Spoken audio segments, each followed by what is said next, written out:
Greetings and salutations, friends and gamers of all stripes. My name is GM Dave, your man behind the screen, and I'd like to welcome you back to another rambling, roaming vlog. One that I'm debating as to whether or not I'm going to include in Dungeons and Discussions, because what we're talking about here isn't exclusive to D&D, but I'm mostly going to be relating it to D&D. So the topic of the day is challenge ratings. This is something I've been thinking about a lot for the past few months.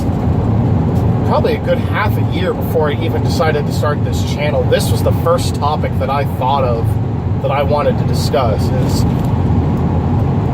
the value of challenge ratings and whether or not they really are worth taking our time to consider. Now, before we move on, no, I am not saying that you as a GM should feel free to put an ancient dragon up against a level 1 party. A creature with a challenge rating of over 20 being made to fight a bunch of level 1 characters is just dumb. Unless you've got a real good story reason for it. If you got a good story reason for it, I mean, I still wouldn't do it that way, personally. I think it's kind of dumb. It's pretty much like just having a scripted event in a video game. You know, but you can do that if you've got a real good story reason for doing that. Yeah, but I think that's kind of thing is stupid, personally. But what I've been thinking on lately, and what really drove me to think about this, is those of you who've been watching my channel may recall that in an earlier video, specifically the one, the system showcase that I started for Savage Worlds, I mentioned the fact that Savage Worlds is my favorite tabletop role-playing game. One of the reasons for that is the fact that Savage Worlds is an incredibly flexible game, not just in terms of how you can build your characters, but also in terms of how you as the GM can design your combat. And part of the reason for this is the fact that challenge ratings just plain don't exist in that game. A novice character can fight a dragon in much the same way that a veteran or heroic character can. Now, a novice character is obviously going to have a harder time fighting something as powerful as a dragon, but they can still do it, and they can still succeed because of how the game is designed. And that's something that I think is really cool. You can have these lower power level characters take on these higher power level threats and still have pretty close to the same amount of chance to succeed as they would if they've gained a few ranks. The power differential is not as great there as it is in a game like D&D and Pathfinder. It is definitely still there, it's just not as big. Not from what I've experienced, in any case. Other Savage Worlds players out there, if you're watching this, if you've experienced something different, let me know. And, tell me why you think that is the case. Personally, I don't see the power differential being as big between the ranks in Savage Worlds, but that could just be my perception.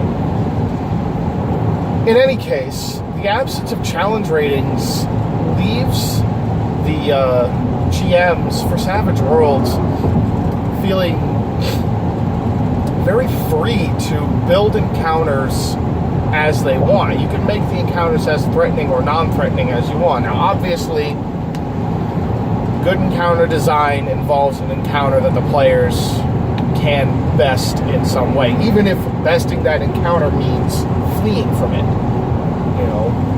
They need to be able to survive the encounter in some way. You should not make an encounter that is a guaranteed kill trap. Tomb of Horrors, I believe it was. I'm looking at you dick-ass dungeon. But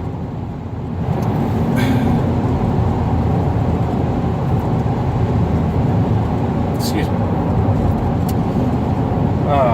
Sorry, I lost my train of thought. What was this? Oh, yeah. So you want to design your encounters to be beatable in some way. Survivable, I should say. Because if you're fleeing, you're not really beating the encounter, you're just kind of surviving it. And whether or not the players decide to flee, of course, that's entirely on them, but yeah, that's a whole other story. So, the issue, though, that I've started taking recently with challenge ratings, and part of the reason why I find myself adhering to them less and less as the years go on, is the fact that challenge ratings aren't really as descriptive of how strong a creature is as they might seem. Now, don't take this as me saying you should just ignore challenge ratings outright. You shouldn't. They are there to be used, and with good reason. They are actually incredibly useful for newer GMs, less experienced GMs especially, as even though they are very, very far from perfect, and I will give you an example as to why in a little bit, they do still provide a structure and a baseline that we can follow to sort of get an idea of, on average, how strong a certain creature or set of creatures are and how much of a challenge they're going to be for your party. However, when I think about challenge ratings and the failing of challenge ratings in terms of how well they describe the strength of a creature, two things really stand out in my mind. One is that the challenge ratings can sometimes fail to take into account the power of specific special abilities that the creatures have. Because the way these abilities are calculated is not entirely based on the effect they have, the exact effect they have, but rather the type of effect it is. For example, let's say in 5th edition you're designing a creature, a custom creature for your players to face, and you want to give it a mind affecting ability of some kind, some sort of a fear effect. And that will give them, let's say +1 to the challenge rating. I don't actually know for a fact how much that'll give, but let's say, giving a creature a mind affecting ability, or a holding ability, or a paralysis ability. Let's say it actually adds 2 to the challenge rating. Anything that fits in that adds 2 to the challenge rating. But let's say this mind affecting ability has an additional stipulation that the challenge rating guidelines, the formulas, have no way of taking into account. Well, how do you figure out how much difficulty this new ability, this new stipulation adds or takes away? You're just going to have to give it a go and see what happens. So, that's one problem. The way that these abilities are categorized and how they add or subtract from challenge ratings across the different systems that use challenge ratings are not always consistent. And the best example I can think of this particular problem, and minor spoiler, very, very minor spoiler warning for the Pathfinder AP Carrion Crown.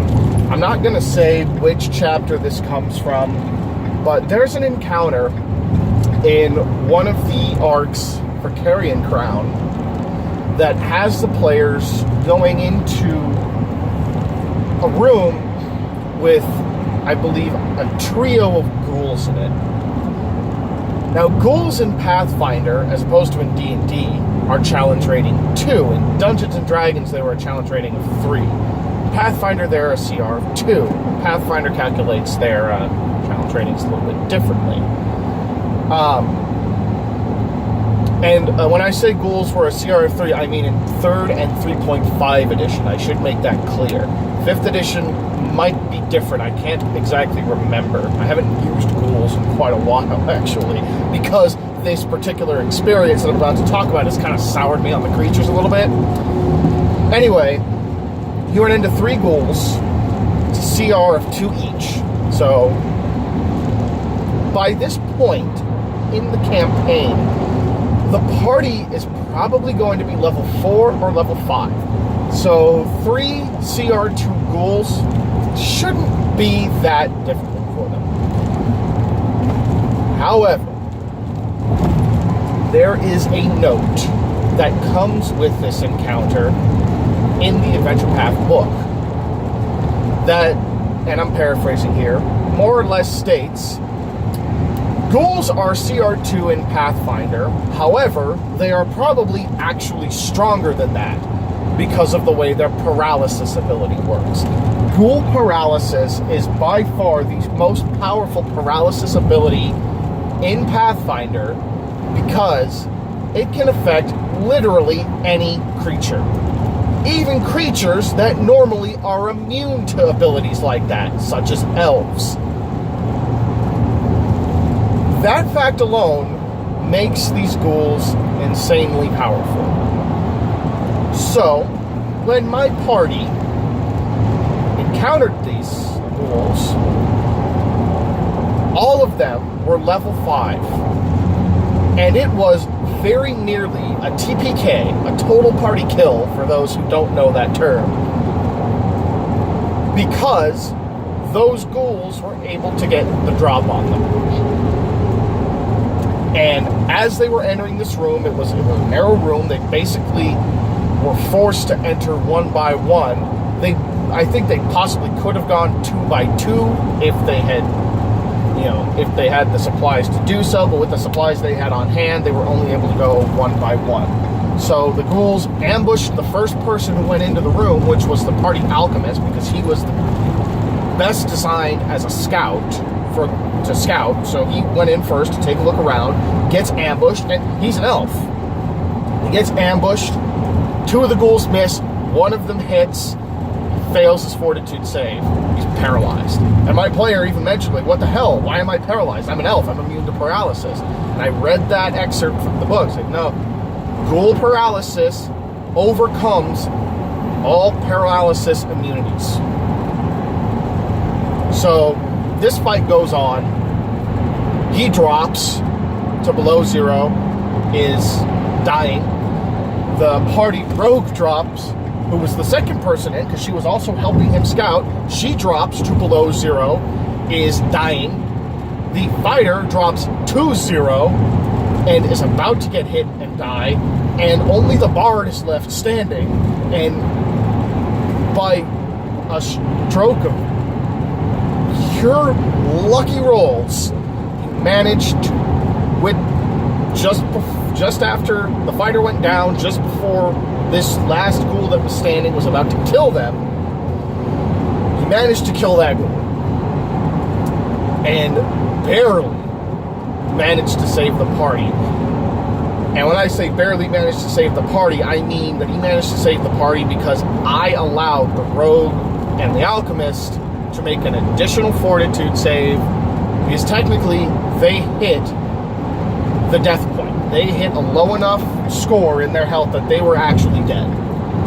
But because of the way this encounter was designed, because of just this general feeling of unfairness about it, because of how ghoul paralysis is handled, and how this encounter was designed, it stacked the deck much more heavily against them than I think the people who designed that AP realized. And so because of an unlucky perception roll at the start, half the party died. Now personally, I thought that was really shitty. So I decided, you know what, I'm not just going to say, oh no, you guys are actually alive. I do want the threat of death to be real here, especially because this game, it was a horror-themed game. So the threat of death in a horror-themed game should definitely feel very real. But I gave them a chance to survive. I gave them a chance to roll fortitude saves. I set the DC fairly high for their level, and they both made it. So they both survived. I said, okay, yeah, you guys are 1 point away from dead. You guys are all, like, badly injured, but if the bard and the fighter move fast, they can save you guys. luckily for them, the bard did have a couple of his healing spells left. He was able to stabilize them and save them. So, because of how the ghoul's paralysis ability was designed, the designers actively admitted, hey, yeah, ghouls are probably actually stronger than we said, but because of how we designed our challenge rating formula, they're still a CR2. So if they're stronger than you're actually saying, well, I mean, why are you making them a CR2? Obviously, your formula is flawed there. So you need to adjust it. Well, that was the first major instance that I encountered where I really realized, wow, yeah, challenge rating is not nearly as reliable as I have thought it's been over these many years I've been playing. The second instance came when I was watching a video by Dawnforged Cast, the Dawnforged Cast tabletop gaming YouTube channel. I will link to the video at the end here so you guys can check it out. It's an interesting video. It's from a couple of years back where he was exploring the creature customization rules and the challenge rating rules for 5th edition. I won't go into full detail on the video, but there was one portion in that video that really was eye-opening for me as to, again, how unreliable challenge ratings are in any of these tabletop games that have them, because there are just certain things that either they don't take into account properly, or certain aspects of these formula cause swings that are just way more massive than you would think. Now, in this particular case, the example he was using was, I believe, a stone giant. If my memory serves me correctly, stone giants regularly are a CR7 in 5th edition, which is fair. But what he was doing to change up the CR, he was giving examples of ways that you can change the challenge ratings of your creatures and how, according to 5th edition's formula, that would work. Part of the argument in the video is actually part of the the argument I'm making here, that the formula and therefore the challenge ratings are not as reliable as they might initially seem when we are newer GMs. So all he did was one simple change of equipment. Normally, stone giants are equipped with a great club, two-handed weapon. For this stone giant, messing with the formula, he swapped out the great club for a one-handed weapon of which type I can't remember. Maybe a mace. I don't recall. I'll have to rewatch the video itself. But the important part is the second thing he gave it, which was a shield. Now, shields in 5th edition, they all grant the same thing. It's +2 AC. So this stone giant's AC went up by 2 with the inclusion of the shield. Not a huge jump. Now, its AC was pretty high to begin with. It is a stone giant after all. But it went from a 17, I believe, to a 19. If my memory serves me correctly, that was the jump. The problem is, that little change, +2 AC, was enough to bump its challenge rating from a 7 to a 9. 2 extra levels of challenge rating just by adding 2 to its armor class. Never mind that its damage output was reduced. And that would have an effect too. That should have a reduction, but the reduction in damage was not big enough to warrant there being a change according to 5th edition's formula. The 2 AC was. That bumped it up into the threshold of creatures with an AC of around like the challenge rating 8 or 9 or 8 to 10 range, I believe it was. So that brought its CR up to a 9. That little change. If a minor adjustment like that, and don't get me wrong, an AC 19 is not the easiest to hit in 5th edition, but if that minor adjustment is all it takes to jump the stone giant up 2 2 levels in its challenge rating. What other tiny things are going to cause massive changes like that? Now, in fairness, in a lot of ways, 5th edition is a game of somewhat smaller numbers, so that is a bit understandable. But consider this. What if you gave this stone giant the sword and board, shield and sword, but the party he's facing is 3 out of 4 members spellcasters, and most of the powerful spells that these spellcasters are using aren't even spells that target his AC? What if they cause reflex saves or will saves, something like that? Well, then all of a sudden that +2 to his to his armor class doesn't mean anything, which thereby also means the +2 to his challenge rating no longer means anything. And yet it's still a CR9. So if you're giving the players experience, they're still getting a CR9's worth of experience from a creature that, because of the party composition, did not pose a CR9's worth of threat. And that's another problem with the challenge rating system. The challenge ratings of these creatures are largely dependent on the composition of your party and how they approach combat. Now, naturally, that's something that you can't control.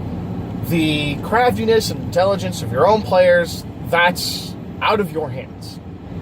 But if you've got a party, like I mentioned, of let's say like 3 casters, 1 melee fighter, fighting this stone giant with a sword and a shield as its main change, bringing its challenge rating up by 2 points, and your party is able to ignore very largely the one aspect of it that brought its challenge rating up by 2 points, well, then this change that technically increased its challenge rating and technically gave your players a larger experience reward and possibly a larger treasure reward too, depending on whatever else that the giant might have had on him or what you might have had him guarding or whatever.